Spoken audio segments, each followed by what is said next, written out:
एक राजा था, उस राजा के दरबार में एक आदमी आया, दो हीरे लेके आया, बड़े बड़े हीरे दो।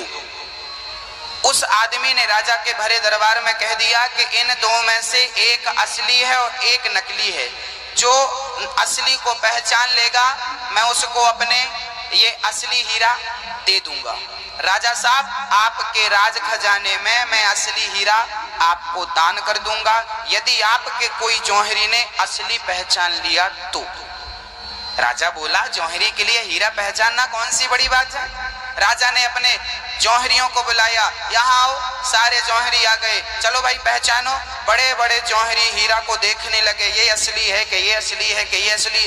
पंचर हो गए सारे जौहरी, पहचान ना पाए।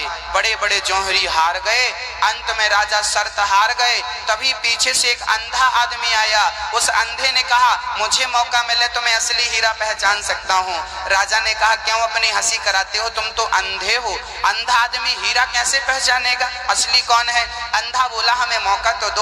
अंधे को मौका दिया गया। उस अंधे ने दोनों हीरों को धूप में रख दिया। 15 मिनट बाद एक को उठाया, उस अंधे ने बोला ये असली है और ये नकली है। अब पूरी सभा दंग रह गई। वो आदमी जो हीरा लेके आया वो दंग रह गया, उसने कहा ये तो सच कह रहा है, यही असली है और यही नकली है।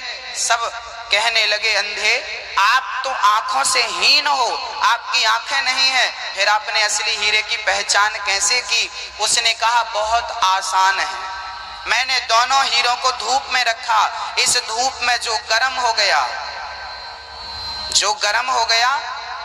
वो कौन था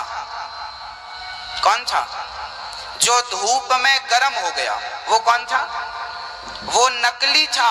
और जो धूप में भी ठंडा रहा वो कौन था, वो असली था।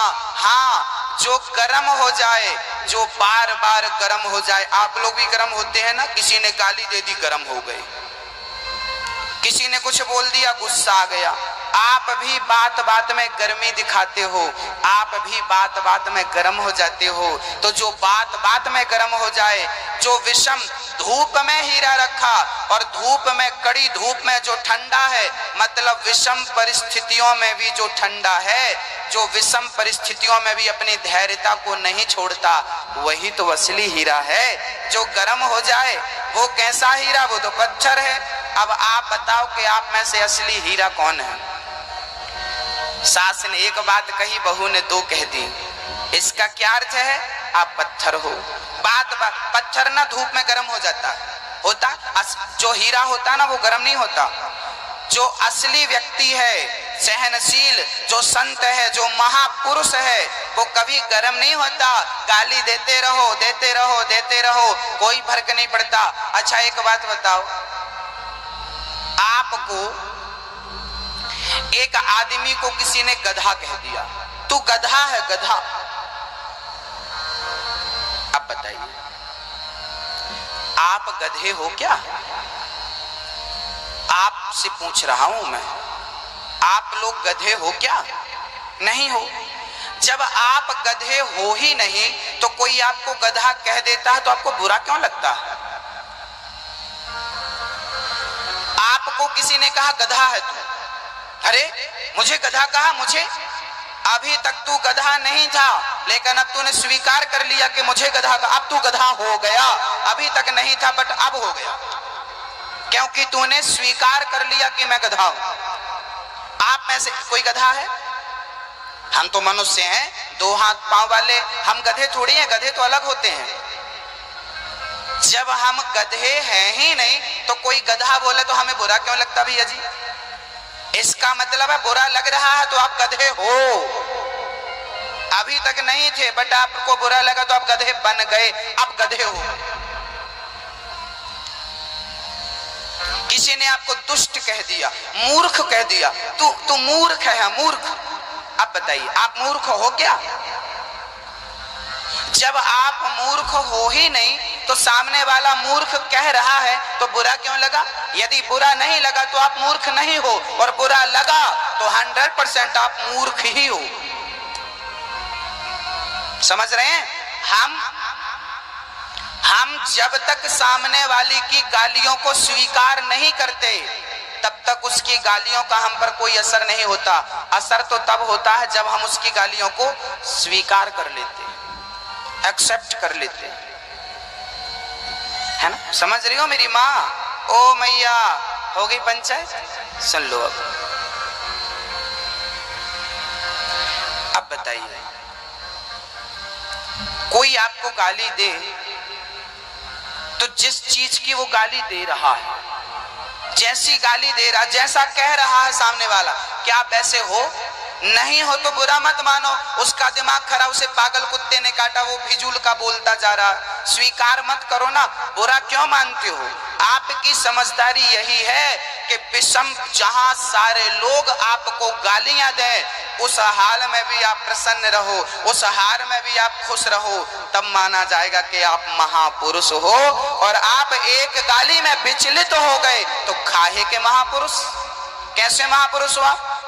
कैसे समझदार हो आप? कैसे पढ़े लिखे हो आप? फिर तो महामूर्ख हो। एक गाली स्वीकार नहीं होती, बर्दाश्त नहीं होती। भगवान श्री कृष्ण को शिशुपाल ने कितनी गालियां दी थी? बोलो, कितनी गालियां दी थी? बोलो, अरे बोलो, पता है कि नहीं? पता है? ओ मेरी मैया, कितनी गालियां दी? कितनी? कुछ नहीं पता। राम राम राम राम राम। भारत की हो ना आप लोग? भारत की हो? राजस्थान के? एलियन तो नहीं हो?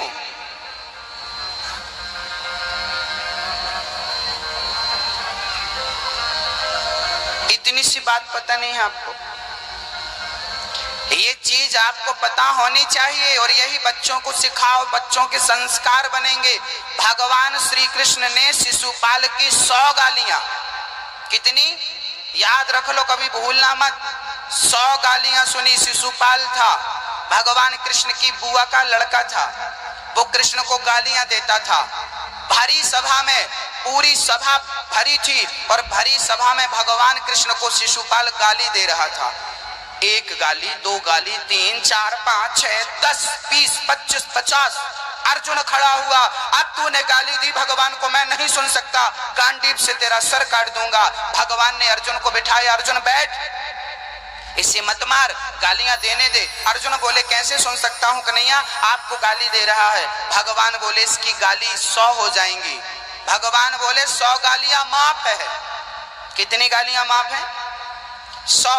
भगवान ने शिशुपाल की 100 गालियां माफ करी और जब उसने 100 दे दी और 101 वेब पर प्रवेश करने लगा, तब भगवान ने सुदर्शन से सर काट दिया।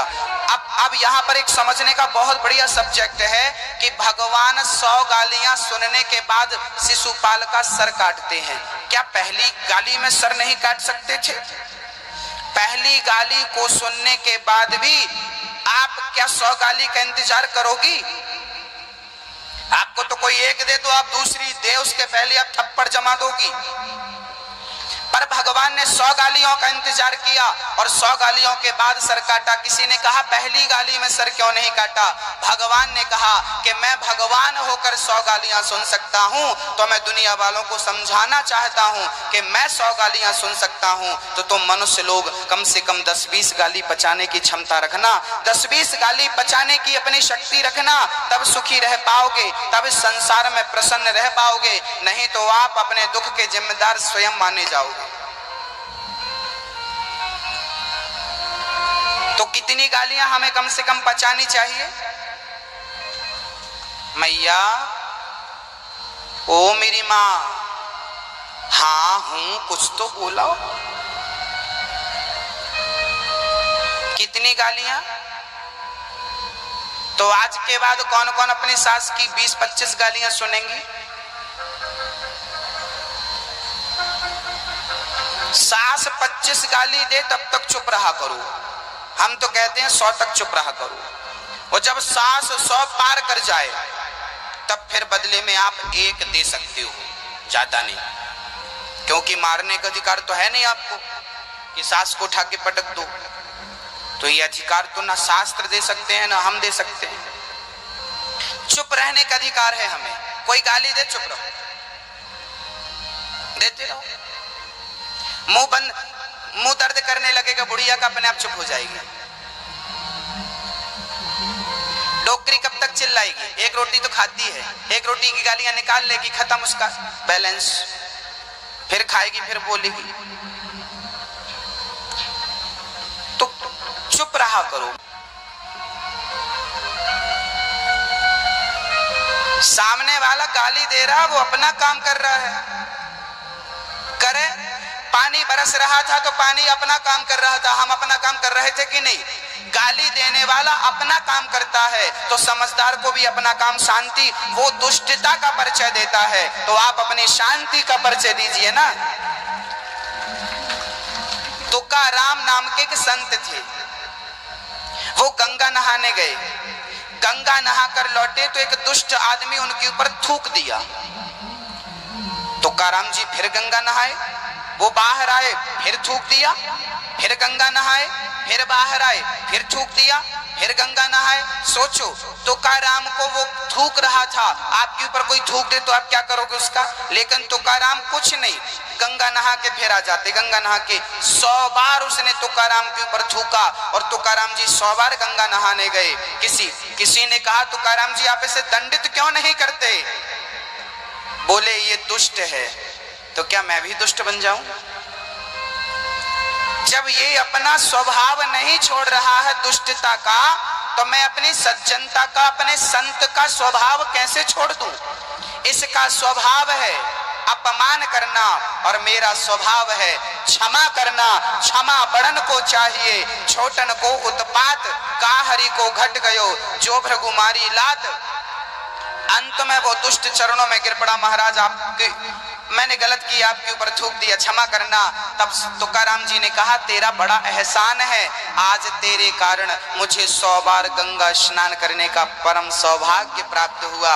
अरे संत तो अपना दुष्ट व्यक्ति के सामने भी खड़े हो जाएं तो वो अपना उत्थान करते हैं, अपना कल्याण करते हैं और सामने वाले का भी कर देते हैं। ये संत का स्वभाव है।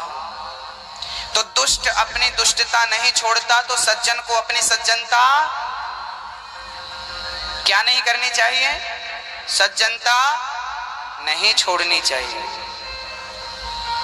अच्छा, कोई आपको गाली दे तब क्या करना चाहिए? कोई आपको गाली देना, उस समय आपको अपनी इस उंगली का प्रयोग करना चाहिए। उठाओ अपनी ये उंगली, सब लोग उठाओ, ये वाली, ओनली एक उठाओ, सब उठाओ और यहां लगाओ, लगाओ। ओ मैया, आप लगाओ, मजाक थोड़ी कर रहे हैं हम आपसे। जब आपको कोई गाली दे तो ये उंगली हम गलत जगह प्रयोग करते हैं। तू गलत है, तू गाली मत देना, मैं तेरी खैर छोड़ूंगा नहीं तुझे। लो, ये उंगली ना कभी दूसरों के लिए घूमती है। तू गलत है, तू गाली मत देना, तो देख लूंगा मैं तुझे बाद में। ये दूसरों के लिए बहुत उछलती है।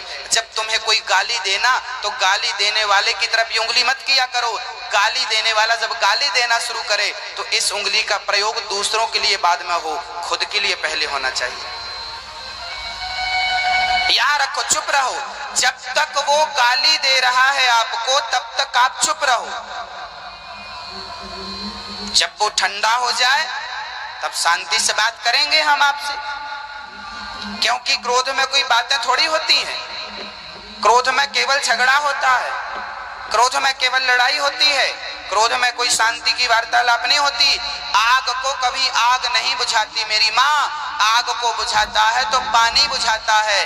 क्रोध करने वाला आग लेकर खड़ा है तो शांति का परिचय देने वाला पानी की बाल्टी लेकर खड़ा हो जाए, तब तो आग बुझेगी।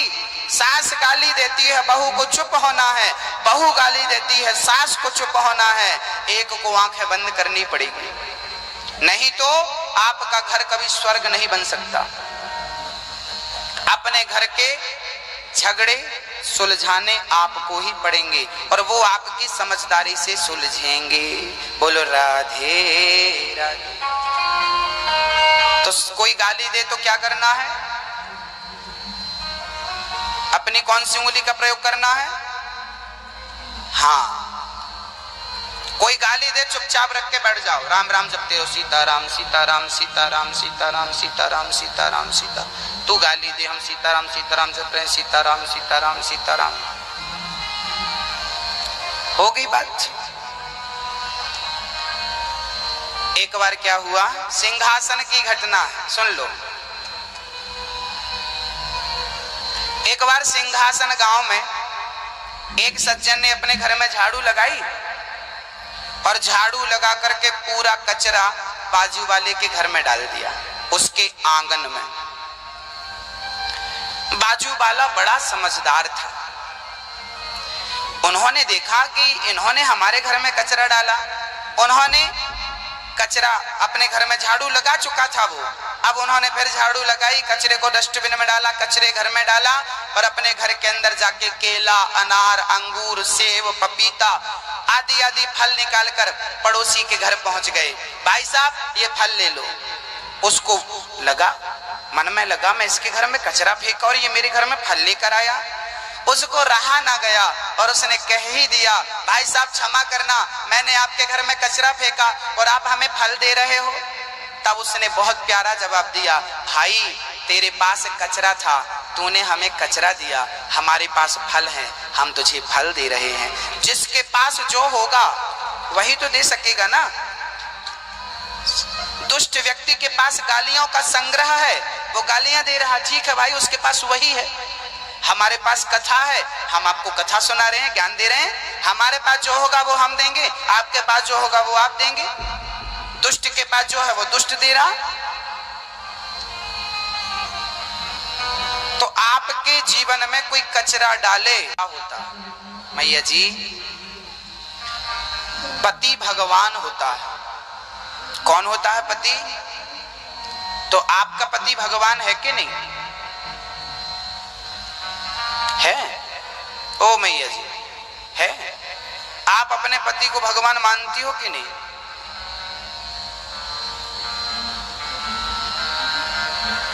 मजाक में ले रही हो? शास्त्र कहते हैं पति भगवान होता है। एक ही धर्म एक व्रत नेमा, काय वचन मम पति पद प्रेमा। पति से बड़ा भगवान नहीं है। जो नारी अपने पति को भगवान मानकर पूजती है उसे एक दिन परमात्मा की प्राप्ति अवश्य होती है, निश्चित होती है। इसलिए पति कौन है? कौन है पति? कौन है मैया? बोलो बोलो। भगवान है तो भगवान बोलो, दुष्ट है तो हमारा आज, ये तो राक्षस है, का भगवान कहें इसको? बोलो उसको फिर। हमारा पति दुष्ट है, शराब पी के आता, मारता, वो कैसा भगवान? राक्षस है। इसलिए भगवान ने दो पतियों की व्यवस्था करी है। आपके कितने पति हैं? कितने पति हैं आपके?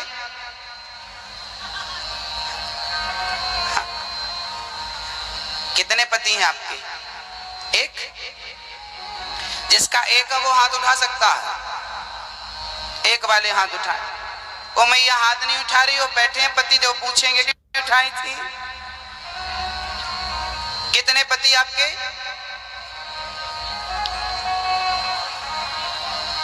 हम सभी के एक पति नहीं है मेरी माँ, हम सबके पास दो पति हैं। आपके दो पति होते हैं, एक पति कौन है उसके बारे में जान लो। आप लोग आरती गाती हो कि नहीं? ओम जय जगदीश हरे वाली गाती हो ना? तो उसमें एक शब्द आता है, तुम हो तो तुम हो एक अगोचर सबके प्राण। प्राण बोलो, प्राणपति। मंदिर में आप लोग आरती गाती हो ना, तो उसमें आता है कि तुम कन्हैया तुम हो एक अगोचर सबके प्राण। याद रखना, ये जो आपका पति है ना, जिसने मंगलसूत्र पहनाया, मांग भरी थी, वो आपके तन का पति है, शरीर का, उसे तन की भूख है, वो तन का पति है। लेकिन भगवान तन का नहीं, वो आपके मन का, आपके प्राणों का पति है, वो प्राण पति है। तो एक पति ये है और एक पति वो है। जब ये वाला रूठ जाए तो उसको याद करना। और हम तो कहते हैं, मीरा ने कहा था ना कि ऐसे वर को क्या वरूं जो जन्मे और मर जाए, परिये वर गोपाल को मेरो चुनरो अमर कर जाए। तो संसार का पति तो स्वार्थी है, आप इसकी बात ना मानो तो गुस्सा हो जाता है, टाइम से खाना भोजन प्रसादी ना दो तो रूठ जाता है, ये तो बड़ा स्वार्थी है। कई पति तो अपनी पत्नी को टॉर्चर करते हैं, जाओ बाप के घर से पैसा लेकर आओ। बहुत सारे तो दहेज के लिए प्रताड़ित करते हैं लड़की को। अब बताइए ये कैसा पति है जो अपनी पत्नी को दहेज के लिए प्रताड़ित करता है? बताइए आपका पति बहुत अच्छा है, मैं आपको आपके पति के बारे में नहीं कह रहा हूँ, लेकिन समाज में बहुत सारे पति ऐसे हैं जो पत्नियों को परेशान करते हैं। वो कैसे पति हैं? अरे ये पति तो स्वार्थी होते हैं, लेकिन जगन्नाथ जगतपति परमात्मा जो है वो आपसे कोई स्वार्थ नहीं चाहता, बस निष्काम भाव से उसका भजन करिए। वो आपको जैसे मीरा को वो प्राप्त हुए, आपको और हमको भी प्राप्त हो जाएंगे। और याद रखना, वो पति हम सबका, मेरा भी पति वही है, मैं भी स्त्री ही हूं। मैं कौन हूं? पुरुष तो कोई है ही नहीं। ये देखो, ये पुरुष बैठे हैं पीछे, आप बताइए ये पुरुष हैं क्या? पुरुष हैं? याद रखना, इस सृष्टि में कोई पुरुष नहीं है। इस सृष्टि में, इस ब्रह्मांड में कोई पुरुष है ही नहीं। तो फिर एक ही पुरुष है, और उस एक पुरुष का नाम है परम पुरुष परमात्मा नारायण। एक ही पुरुष है और उस पुरुष का नाम है नारायण। बाकी हम स्त्रियां हैं, आप भी स्त्री हो, हम भी स्त्री हैं, क्योंकि हमारे भीतर स्त्री है। कौन है वो? आज सुन लो, आत्मा। आत्मा जो है हमारे भीतर, वो आत्मा स्त्रीलिंग है या पुल्लिंग है? आत्मा स्त्री है या पुरुष है? जरा बताओ कौन है? आत्मा होता है कि होती है? भैया जी जवाब दीजिए, आत्मा होता है कि होती है? बोलो जोर से। आत्मा होता नहीं है, मतलब आत्मा पुरुष नहीं है। आत्मा कौन है? आत्मा कौन है? आत्मा स्त्री है, और हमारी जो आत्मा है वो स्त्री है, और स्त्री को कोई ना कोई पति तो चाहिए, तो आत्मा को पति के रूप में परमात्मा प्राप्त हो जाए। यही आत्मा और परमात्मा का मिलन है। हम सबके अंदर स्त्री है, इसलिए कहा है तुम हो एक अगोचर सबके प्राणपति। सबके प्राणपति, स्त्रियों के प्राणपति नहीं, हमारे और आपके, हम सबकी आत्माएं उस परमात्मा से मिलने के लिए व्याकुल हैं, इसलिए सबके प्राणपति। कोई दुनिया में कहे मैं पुरुष हूं, मैं पुरुष हूं, झूठ बोल रहा है। तू पुरुष है, तू पुरुष नहीं है। पुरुष तो एक ही है इस दुनिया में, सृष्टि में। उनका नाम है नारायण, जो सबका पालन करते हैं पुरुष बनकर। आज का पुरुष तो पत्नी का पालन नहीं कर पाता, माँ बाप का पालन नहीं कर पाता, वो पुरुष कहलाने के योग्य है? परमात्मा चींटी से लेके हाथी तक का पालन करते हैं, इसलिए वो पुरुष हैं। भक्तों, तो कितने पति हो गए आप लोगों के? क्लियर हुआ कि नहीं? अभी तक तो संदेह में जिंदगी गुजर रही थी। हम सबके दो पति हैं। जमाना ये वाला पति रूठ जाए, ये पति दुष्टता दिखाए, रोना मत, परेशान मत होना। जब ये साथ छोड़ दे तो परम पुरुष का हाथ पकड़ लेना, वो पार लगा देगा आपको, है ना? इसलिए भगवान ने एक इमरजेंसी के लिए दिया है, वो इमरजेंसी है। समझ रहे हो आप? मैया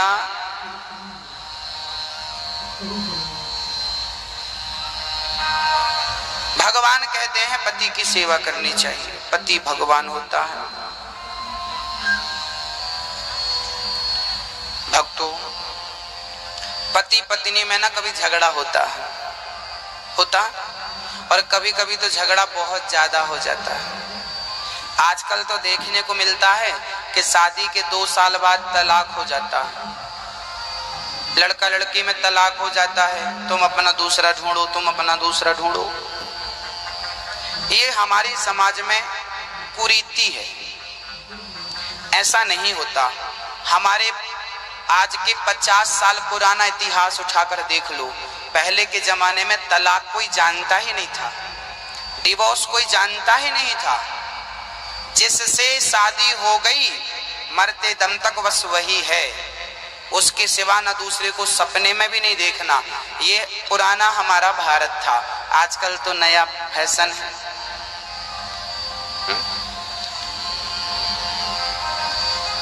आजकल तो शादी के 2 साल बाद लोग तलाक ले लेते हैं। पति भी ऐसे बदलते हैं जैसे कपड़े बदल रहे हो। ये भारत की दुर्दशा है। जिम्मेदार कौन है? जिम्मेदार हम सभी हैं।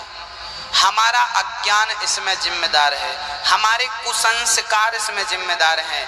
हम संस्कारी होते, बच्चों को संस्कार देते, तो आज भारत की ये हालत ना होती। तलाक क्यों होता है? पति और पत्नी के बीच में परस्पर प्रेम ना होने के कारण तलाक होता है। प्रेम की कमी जहां आती है ना, वहां तलाक की संभावनाएं ज्यादा होती हैं। इसलिए हम कहते हैं प्रेम को कम मत होने दीजिएगा।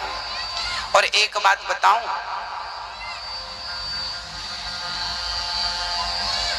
हम लोग कहते हैं कथाओं में कि लड़की को मनपसंद शादी नहीं करनी चाहिए, जहां माता पिता कहें वहां शादी करना चाहिए। क्यों? हम ऐसा क्यों कहना चाह रहे हैं? इसके पीछे कारण है। उस कारण को आप समझ लीजिए, आपको पूरी बात समझ में आ जाएगी। हम कभी नहीं चाहते कि लड़की अपने माता पिता के खिलाफ जाकर अपना विवाह करे। हम कभी नहीं चाहते, ना कभी कहते।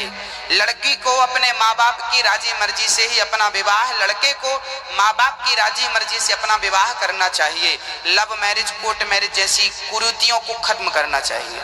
इसके पीछे कारण क्या, मैं ये बात क्यों कह रहा हूं, इस क्यों के उत्तर को आप समझिए। आपकी बुद्धि जहां तक काम करे समझने की कोशिश करिएगा। देखिए, इसके पीछे एक बहुत बड़ा कारण है। यदि एक लड़का एक लड़की से प्यार करता है, और आपने देखा होगा कि अक्सर लड़के सुंदर लड़कियों से प्यार करते हैं। जो लड़कियां सुंदर होती हैं, दिखती अच्छी हैं, उनसे बहुत लोग प्यार करते हैं। लड़की उस लड़के से प्यार करती है जो अच्छा कमाता हो, अच्छा दिखता हो। अब यहाँ पे बहुत समझने का, बहुत संवेदनशील सब्जेक्ट है, ये बहुत सावधानी से सुनिएगा। यदि लड़की ने और लड़के ने यदि लड़की की सुंदरता को देखकर प्यार किया है, तो जब तक लड़की सुंदर है तब तक तो प्यार रहेगा। और अचानक उसे कोई रोग हो गया, बीमारी हो गई और उसकी सुंदरता खत्म हो गई, तो फिर वो प्यार करेगा? क्योंकि वो तो सुंदरता का भूखा था ना। वो आपसे प्यार नहीं करता था, वो आपकी सुंदरता से प्यार करता था। यदि लड़का सुंदरता देखकर प्यार करता है तो वो प्यार बहुत जल्दी खत्म हो जाएगा। यदि कोई धन देखकर प्यार करता है, बहुत धनवान है, इससे शादी कर लेंगे तो मौज होगी, लो भैया, जो धन देखकर शादी करता है, जब तक धन है तब तक प्यार चला, और माना कि किसी कारणवश धन खत्म हो गया, चला गया, दिवालिया निकल गया, तो फिर क्या प्यार बचेगा? क्योंकि आपके प्यार में पहले ही स्वार्थ था। क्या था? क्या था मेरी माँ? और प्यार जो होता है ना, प्रेम जो होता है ना, उसके बीच में स्वार्थ नहीं आना चाहिए। जिस प्रेम में स्वार्थ नहीं है वो प्रेम 7 जन्म तक चलता है। लोग कहते हैं कि हमारा तुम्हारा साथ 7 जन्म का है। जिसके बीच में स्वार्थ नहीं है उसका प्रेम 7 जन्म का कहा जाता है, और जिसके प्रेम में स्वार्थ प्रवेश कर जाता है, साल 2 साल में तलाक हो जाता है। तो मैं निवेदन करना चाहता हूं कि प्रेम करिए, पर बीच में स्वार्थ ना। उस स्त्री को रोग हो गया, शादी के 15 साल बाद उस स्त्री को रोग हो गया, पूरा शरीर सफेद पड़ने लगा। अब वो बड़ी परेशान रहने लगी, मेरा पति मुझे देखेगा मैं कैसी दिखने लगी हूं। अब उसके पति को ना एक दिन लगा कि मेरी पत्नी को घृणा हो रही है खुद से। तो उसका पति एक दिन जा रहा था तो अचानक उसके पति से एक गाड़ी टकरा गई, उसका एक्सीडेंट हो गया और उस एक्सीडेंट में उसकी आंखें चली गई, अंधा हो गया। अब लो, पति अंधा हो गया और पत्नी को सफेद दाग का रोग हो गया। धीरे धीरे उसका पूरा शरीर सफेद पड़ गया। पहले बहुत अच्छी दिखती थी पर अब अच्छी नहीं दिख रही है। लेकिन अब दिखने ना दिखने से क्या, जिसको देखना उसकी तो आंखें ही नहीं है। अब पति की आंखें नहीं थी और पत्नी का सफेद शरीर पड़ गया था। अब दोनों प्यार से रहती, पति को दिखाई नहीं पड़ता तो पत्नी कैसी है। अब पत्नी को भी टेंशन नहीं होती, कोई बात नहीं तो मुझे देख ही नहीं पाता, तो दोनों प्यार से रहते। उनका वो प्रेम बना रहा। उनके प्रेम में इतनी सी भी खटास नहीं आई। उसके पति ने कहा था कि देख, तेरा शरीर, तुझे रोग हो गया, मैं इलाज कराऊंगा, लेकिन तू कैसी भी दिखेगी, मैं तुझसे प्यार करता हूं, तेरे स्वरूप और तेरे शरीर से प्यार नहीं करता। मैं तेरे सुंदरता से प्यार नहीं करता, तू कैसी भी है, मैं तुझसे प्यार करता हूं। लो भैया, दोनों की जिंदगी बहुत आराम से गुजरती। पति अंधा है और पत्नी का शरीर ऐसा हो चुका है। होते होते होते दोनों बूढ़े हो गए और समय आया तो उसकी पत्नी अचानक भगवान के घर चली गई। जब वो भगवान के घर मतलब मर गई, पति ने अपनी पत्नी का अंतिम संस्कार किया और अंतिम संस्कार करके जब लौटा तो गांव वालों ने उनका हाथ पकड़ा, आओ तुम अंधे हो ना, हम तुमको घर ले चले। उसने हाथ छुड़ा लिया, ना मैं अंधा नहीं हूं, मेरी आंखें ठीक है। तुम अंधे नहीं हो ना, उसने कहा मेरी आंखें बढ़िया हैं, सलामत है। तो तुम तो अंधे थे ना, अंधा था नहीं, अंधा होने का नाटक कर रहा था। क्यों नाटक कर रहे थे? इसलिए कि मेरी पत्नी को पता चल जाता कि इसकी आंखें हैं, ये देख पा रहा, तो उसे घृणा होती, वो टेंशन में आ जाती, मैं कैसी दिखने लगी, मेरा पति मेरे बारे में क्या सोचेगा। वो टेंशन में ना आए, वो अपने बारे में कुछ गलत ना सोचे। इसलिए मैंने अंधा होने का अभिनय किया। मैं अंधा होने का अभिनय कर रहा था, मैं अंधा नहीं हूं, आंखें मेरी ठीक है, मैं देख सकता हूं। लो भैया, गांव वालों ने उससे सीख लिया। वो अंत में फिर तीर्थ यात्रा में निकल पड़ा, भगवान का भजन करता हुआ अपने प्राणों को वो भी त्यागता है। इसका अर्थ क्या है? इस कथा से हमने क्या सीखा? इस कथा से हमने सीखा कि पत्नी में यदि कोई दोष है तो उस दोष को देखकर पति को अपनी आंखें बंद कर लेनी चाहिए। पत्नी में दोष है तो पति को आंखें मूंद लेनी चाहिए, और पति में कोई दोष है तो पत्नी को आंखें मूंद लेना चाहिए। एक दूसरे के अंदर यदि दोष है तो उन दोषों को नकार दो, उन दोषों पर ध्यान मत दो। उन दोषों पर ध्यान दोगे तो अपनी जिंदगी को खुशहाल कभी नहीं कर सकते। आप अपने जीवन में खुश कभी नहीं रह सकते, क्योंकि दोष हर प्राणी में है, मुझ में भी दोष है और आप में भी दोष है। इस दुनिया में ऐसा कौन है जिसमें कोई दोष ना हो? है कोई ऐसा? एक ईश्वर है जिसमें कोई दोष नहीं। हम में लाखों दोष हैं, हम सब में लाखों दोष हैं। तो पत्नी यदि कुछ कहे, कुछ गलत है, यदि पत्नी कुछ गलत है, मतलब गलत का भाव ये है कि उसका मुंह खराब है, मतलब गलत बोलती है, चिड़चिड़ी है, गालियां देती है, स्वभाव अच्छा नहीं है, तो पत्नी यदि चिड़चिड़ी है तो पति को चुप रहना चाहिए, स्वीकार कर लेना चाहिए उसके इस स्वभाव को। और यदि पति चिड़चिड़ा है तो पत्नी को भी उस स्वभाव को स्वीकार कर लेना चाहिए। यदि ऐसा नहीं होगा तो मेरे से स्टाम्प पेपर में लिखवा लो, आप कभी सुखी नहीं रह सकते। एक दूसरे के दोष को देखकर आंख मूंदनी ही पड़ेगी, क्योंकि गृहस्थ जीवन में इतना तो करना ही पड़ेगा। एक दूसरे के दोष को देखकर आंख बंद नहीं करोगे, आपका गुजारा हो ही नहीं सकता। सास के दोष को देखकर आंख मूंदनी पड़ती है, ससुर के दोष देखकर आंख मूंदनी पड़ती है, जेठानी के दोष देखकर आंख मूंदनी पड़ती है। आपका दोष देख करके भी सामने वाला आंख मूंद ले, तब आपका घर स्वर्ग हो जाएगा। धीरे धीरे अपने दोषों को खत्म करो और जीवन को खुशहाल बनाओ। समझ में आई बात? किस किस को समझ में आ गई? जिसको आ गई वो हाथ उठाए। दादाजी आपको आई? ठीक है। ओ मेरी माँ तुम नहीं समझ पाई, जिंदगी बहुत छोटी है मेरी माँ। हम पति पत्नी प्यार से रह लो, पता नहीं कल का दिन किसका अंतिम दिन हो। जब समय है, होता क्या है, पति पत्नी खूब लड़ाई करते हैं, खूब झगड़ा करते हैं, लेकिन जब हम मरने लगेंगे ना तो आप मोहलत मांगोगे भगवान से 1 मिनट की। हमें 1 मिनट की मोहलत दे दो तो हम अपनी पत्नी से कुछ कह लें, अपनी माँ से कुछ। देखो जब तक माँ होती है ना, बच्चे माँ के पाँव नहीं दबाते, बच्चे माँ को समय नहीं देते, लेकिन जब वो माँ मर जाती है ना, तब बेटा माँ की तस्वीर के सामने रोता है, माँ चली गई, माँ चली गई, माँ जिंदा थी तो समय नहीं दिया, अब फोटो के सामने बैठ के नाटक कर रहा है।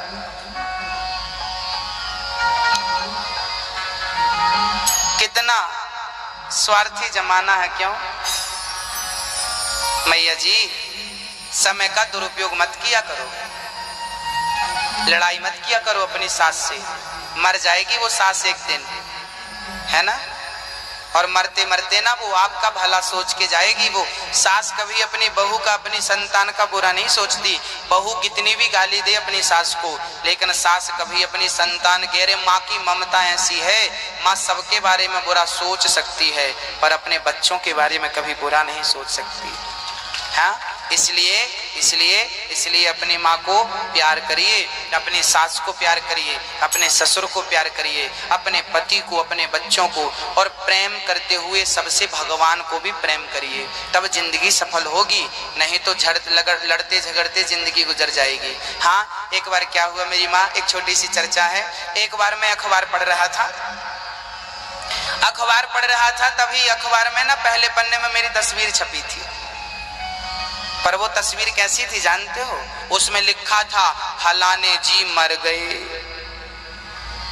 मेरे मरने की तस्वीर छाप दी और बड़े बड़े अक्षरों में लिख दिया मैं मर गया, मतलब मेरा नाम डाल के मर गए। हमने कहा यार हम तो जिंदा हैं, ये अखबार वाले तो गजब लिख देते हैं। मैं अखबार देख ही रहा था कि तभी मैंने देखा मेरे घर में ना भीड़ लगी थी। मैंने कहा ये भीड़ कैसी है? मैं अखबार रखा, बाहर जाके देखा तो सब रो रहे थे। माँ, पिता, पत्नी, भाई, दोस्त, मेरा दुश्मन भी आया था, सब रो रहे थे। मैं देखा भाई ये सब क्यों रो रहे हैं।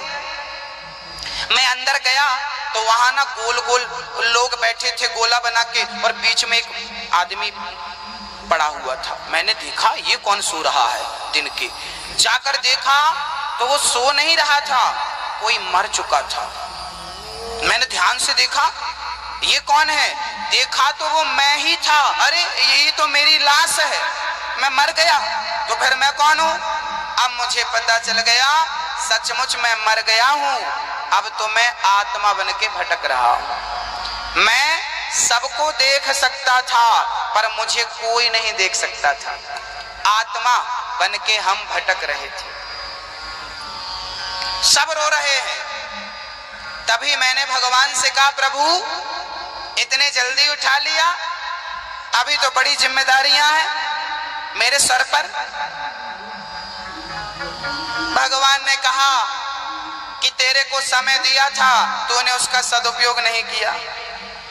कभी तेरे पास अपनी माँ के पास बैठने का समय नहीं था, कभी तेरे पास अपनी पत्नी के पास बैठकर प्यार की दो बातें करने का समय नहीं था, कभी तेरे पास अपने बच्चों के सर में हाथ फेर करके और बच्चों को सही मार्ग दिखाने का तेरे पास समय कहाँ था। तू तो केवल पैसा कमा रहा था, खूब पैसा, खूब पैसा, पैसा पैसा पैसा। पैसे के कारण ना तू माँ को समय दे पाया, ना बाप को समय दे पाया, ना पत्नी को और ना अपने बच्चों को संस्कार ही दे पाया। पैसा कमाया है बहुत, अब मर गया, ले जाएगा पैसा। भगवान ने हमें डांटा ऐसा, हमने कहा प्रभु क्षमा करना, बड़ी गलती हो गई, हमने समझा नहीं, हमें 5 मिनट का समय दे दो, बस 5 मिनट। भगवान हमें 5 मिनट के लिए जीवित कर दो। भगवान कहते हैं 70 साल की जिंदगी दी तो थी, क्या कर लिया तूने? सिवा पैसे के कमाया क्या है तूने? सिवा धोखा के कमाया क्या है तूने? पैसे के लिए तूने गले काटे हैं लोगों के, पैसे के लिए तूने झूठ की खेती करी है। अब बता, हमने गिड़गिड़ाया प्रभु हमें 5 मिनट का समय दे दो। भगवान को दया आ गई और भगवान ने हमें 5 मिनट की मोहलत दे दी। 5 मिनट की। अच्छा मैया जरा बताओ, आप मरने वाली हो और 5 मिनट के लिए भगवान आपको जिंदा कर दें, चलो तुम्हें 5 मिनट की मोहलत देता हूं, तो बताइए उस 5 मिनट में आप क्या करोगी और क्या करोगे दादाजी आपसे भी, क्योंकि आप मर जाओगे। जब मरने वाले रहोगे, मौत खड़ी है और 5 मिनट के लिए आपको जीवित किया जाए मरने के बाद, तो बताओ उस 5 मिनट का क्या करोगे, क्या करेंगे हम? सुन लो, आप क्या करेंगे सोच लो, हम क्या करेंगे सुन लो।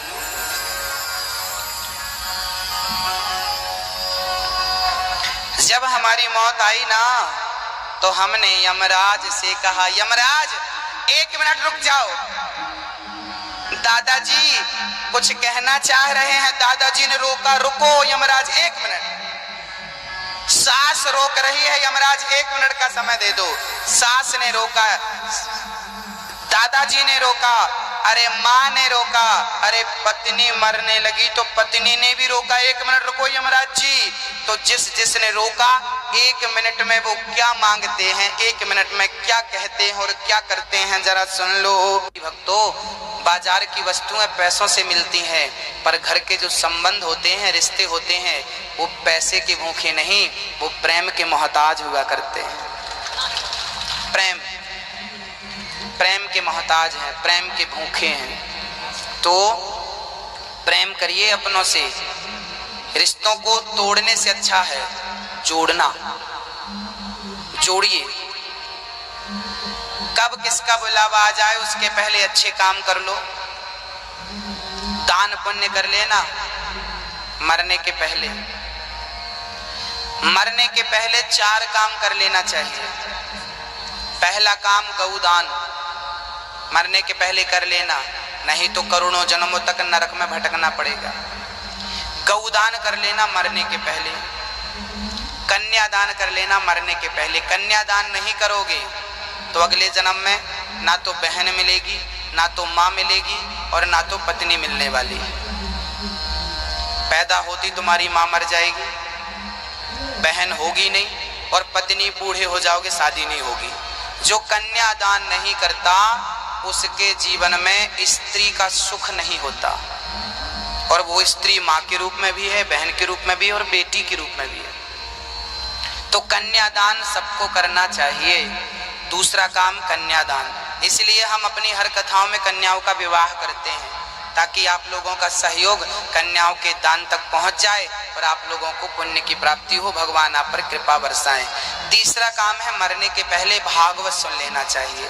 भगवान ने धन दिया है, धन दौलत दी है, तो भागवत सुना करके अपने पुरखों को, अपने पूर्वजों का उद्धार कर देना चाहिए, क्योंकि वो आपसे उम्मीद लगाए बैठे हैं कि मेरे बेटे कब मेरे लिए कुछ अच्छा काम करें। कहते हैं बच्चे जब गंगा नहाने जाते हैं ना, तो पूर्वज बड़े प्रसन्न होते हैं, हमारे बच्चे गंगा नहा रहे हैं, उनका फल उनको प्राप्त होता है। तो ये भागवत कथाएं जब आप करवाते हैं ना, सुनते हैं ना, तो आपके पूर्वजों को शांति मिलती है और जो पितृ दोष होता है उस पितृ दोष से आपको सदा सदा के लिए मुक्ति मिल जाती है।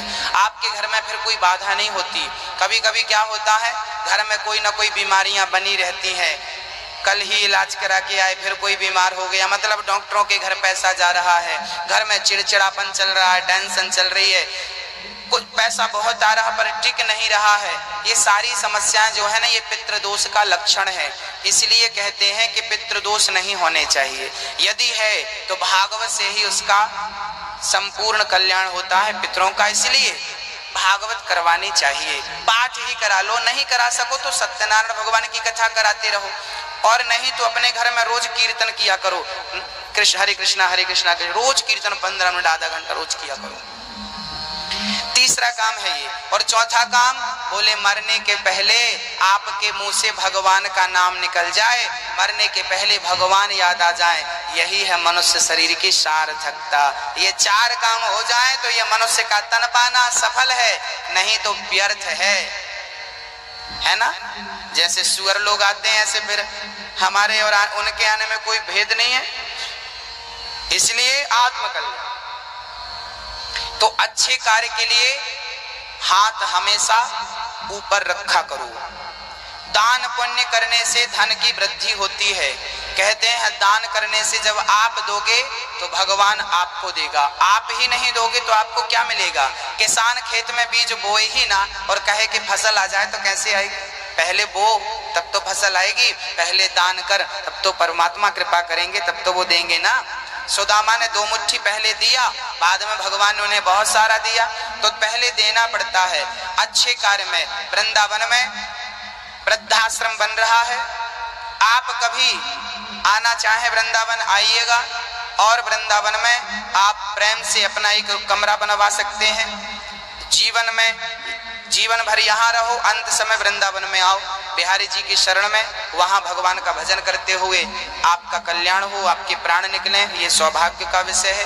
वृंदावन में बहुत करोड़पति लोग पड़े हैं केवल मरने के लिए कि हम यहाँ मरेंगे, इस भूमि में मरेंगे। उस भूमि में मरने का प्रभाव है। इसलिए तीर्थ हैं।